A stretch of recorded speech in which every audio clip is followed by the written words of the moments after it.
What's up, everyone? So today we will be talking about how to stand out as a medical student on rotations.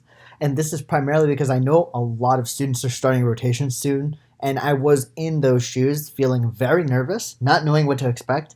And once I finished that year, there was a lot that I learned that I thought I could do better. So that's what this video is all about. Let's do it.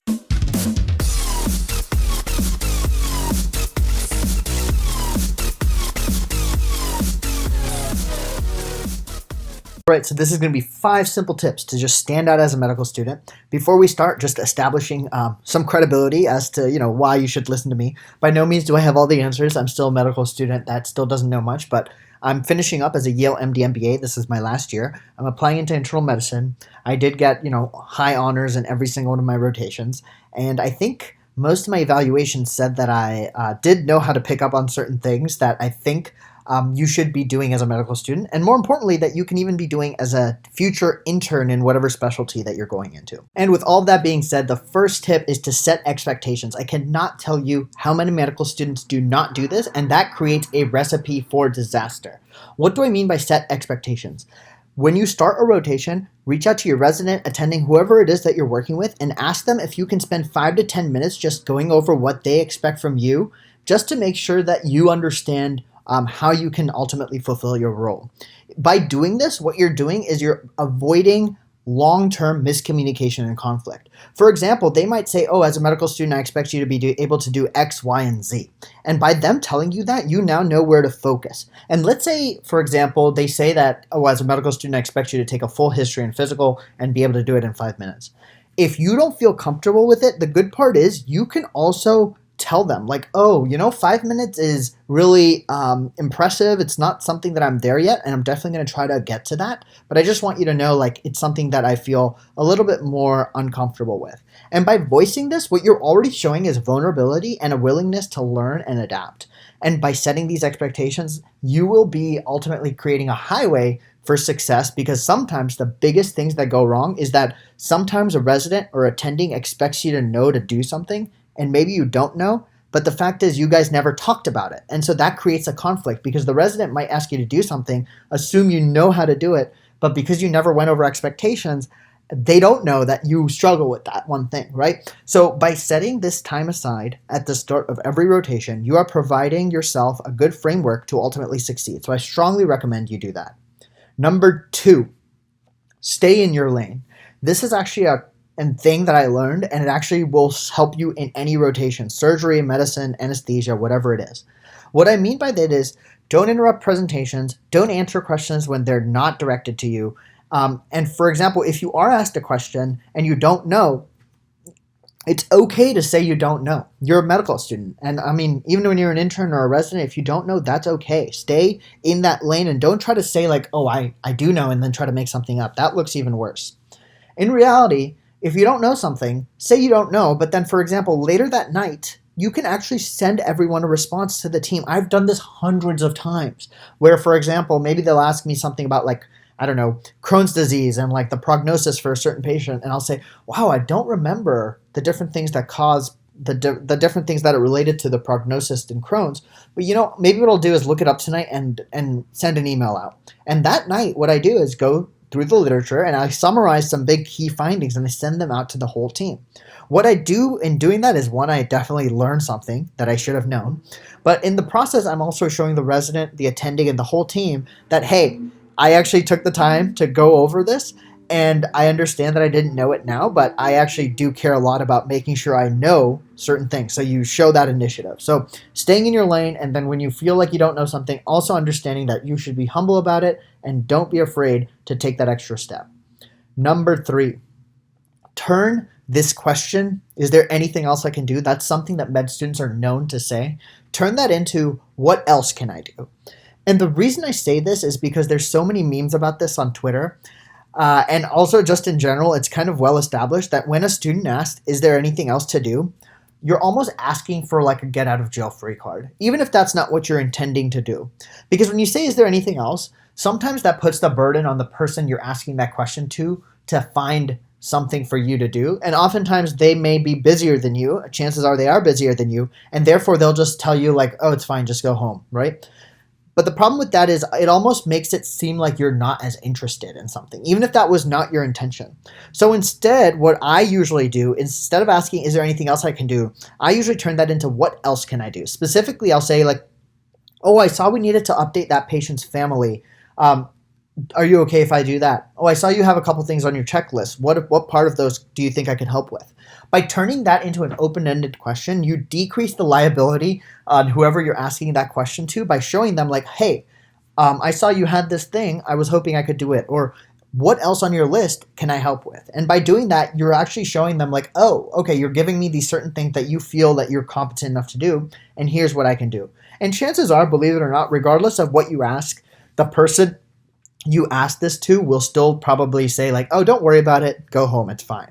But by turning that first question into the second question, I personally think you're showing a lot more initiative and a desire to be more on the team.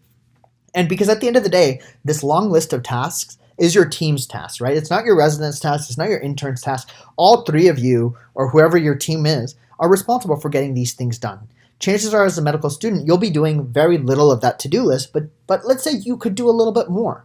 Well, at the end of the day, that helps the team as a whole, and that ultimately creates for a positive dynamic. And I can tell you for a fact that this has helped me personally. So I hope it helps you as well. The fourth tip that I recommend is to focus on the little things as a medical student. Medical students have time that interns and even sub-interns don't have. And the reason for that is an intern is usually juggling 7 to 8 patients. And as a medical student, you're probably juggling at most 1 or 2. And so you'll have a lot more time to get to know patients. You'll have a lot more time to pay attention to the details. And those details can make all the difference, right? For example, in every patient room or even in an OR, there's almost always a whiteboard. And that whiteboard is intended to help patients know who is on their team. You're working with Dr. X, with resident Y, and med student Z. More often than not, that whiteboard is almost dead empty. And believe it or not, most people who are admitted to a hospital, fewer than 30% can even name one person on their care team, just because that's how convoluted the hospital is and there's so many people coming in and out.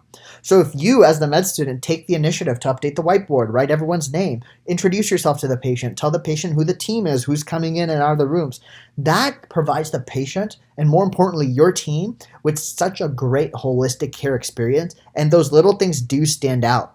In the OR, picking out the gloves for your attending and resident and then yourself. So that way, when your attending and resident come in and they realize you've already done that for them, those little things add up over time. They decrease ultimately the amount of time that a procedure might take. And that helps, ultimately the patient because they have more time to heal. So these small things really do go a long way. So ask yourself what those small things are. If you know a patient is being discharged today and you see that your resident is writing the discharge summary and your intern is busy coordinating everything, ask the patient directly, hey, I saw your discharge today. Like, who's going to come pick you up? Do you feel comfortable?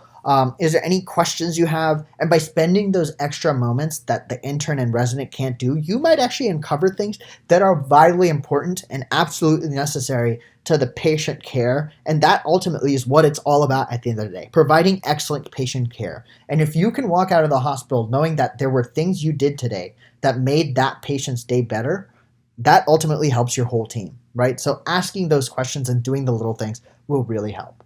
And last but not least, number 5, this is the most important one. And this is the fact to spend the extra minute to really push yourself, like really, really push yourself. And what I mean by this is don't keep falling back on that excuse that you're a med student and therefore you don't know much and can't contribute. At the end of the day, you can keep that in your head as a safety net, because you will know and you will be told that, as a med student, you have pretty low expectations. But at the same time, challenge yourself to be acting at the level of an intern. And by that, I mean, like, for example, if your goal was to work a patient up, it's not just to present the patient. Your goal should be to say, okay, patient came in with, belly pain. This is what the history was. Here's what the physical exam showed. Here's what the lab showed. And my overall assessment and plan is that this is a 57-year-old male coming in with belly pain. My differential for this is that it could be appendicitis, diverticulitis. It could also be ileus, secondary to post-surgical procedure he had done 2 days ago. As of right now, and this is the part that will make you stand out, of your differential, show them what you think it is. So you can say out of appendicitis, diverticulitis, and ileus, I think it's most likely ileus, primarily because the patient got out of the hospital 2 days ago. Chances are his bowels are not returning to normal yet, and I think this is ultimately how I want to work up his ileus. And by showing people that you're going with a diagnosis, you're taking that next step and not just presenting the information, but actually showing people your reasoning through it. And then in your reasoning, you're showing why you don't think it's appendicitis, why you don't think it's diverticulitis, and why you do think it's post-op ileus. And in doing that, you're showing people, like, even if you're wrong, you're willing to take that risk because you're practicing that next step, right? The other thing is think ahead. This is going to get you so far. If you can be that med student who not just does what someone is saying, like, oh, we're going to order this lab, but then you say, like, the next step, like, oh, if this lab is positive, what are we going to do? For example, patient comes in with diarrhea. You order a C. diff lab. Well, now that would be like what a normal med student would do, like, well, we're testing for C. diff. But the exceptional med student will say, we're testing for C. diff. If it's positive, we're going to start vancomycin. If it's negative, we're going to start to work up other causes of diarrhea, whether those are infectious. I think we might want to send out a stool pathogen. It might actually be a osmotic diarrhea. Maybe the patient has been taking medicines, so we should look into medications. So you should be doing each of these things, because when you order any test, you should try to think ahead. If it's positive, what are you going to do? If it's negative, what are you going to do, right? And by doing that, you're showing such a high level of reasoning, and it's amazing. When med students do that, I think residents get impressed, attendees get impressed, because what that shows is you're really understanding, like, oh shit, you're in it for the long haul, right? Another thing that you can also do is think about the long-term plan. If the patient is coming in, what's the long-term end game, right? Like, if the patient has just been admitted, they just had an appendicitis, and we're going to remove the appendix. When do we expect to discharge them? Is it going to be 1 day? Is it going to be 2 days? Is it going to be 3 days? And when we do discharge them, how are they going to get home? Like, thinking about all of this ahead of time, you are smoothing the whole process of the patient care journey, and that really makes you stand out. You know, if you realize, like, okay, the patient's going home tomorrow. I already called his wife. His wife said she can come pick him up by 5 p.m. We're thinking we're going to discharge him by 3. By really hammering this stuff out, the resident the next day is going to say, we're discharging him. You can say, oh, I already called his wife.